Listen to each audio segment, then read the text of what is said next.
So I get up this morning, as I often do, about 5 o'clock, because the dog needs to get out and do his thing, you know. So I'm out there, and the whole of Kitsilano was just echoing with the sound of fire engines, and I was thinking, oh, you know, what's that all about? And then 6:30, I head off to work, and the whole neighborhood just reeked of smoke. I thought, oh dear, you know, I was thinking it was probably a house fire or something.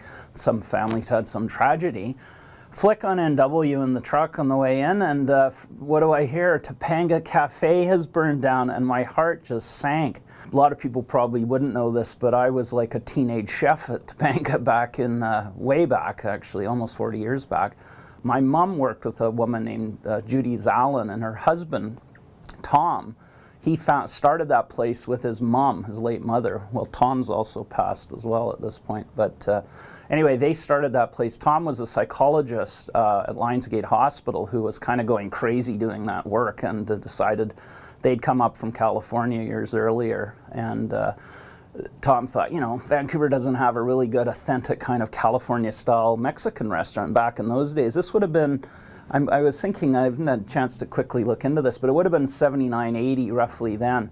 And anyway, I'd already had a couple years experience working in restaurants, and you know, I was asked, would you like to come and be one of the first workers? So I went along as a grade 10 or 11, I think. Started off as a dishwasher, and then was a prep cook, and eventually I was a line cook at Topanga.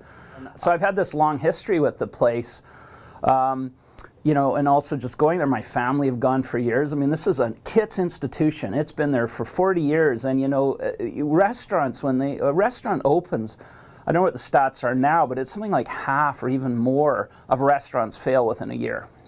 It's just a brutal business. That place had lineups out the door, and they still do, you know, on a Saturday night. I mean, it has been just a hopping little place. You know, we're just watching the change of Vancouver. This is another sort of, this one really hurts, you know, and I sure hope they can get back in the game, because it really is a great place, and even now people just love it. So.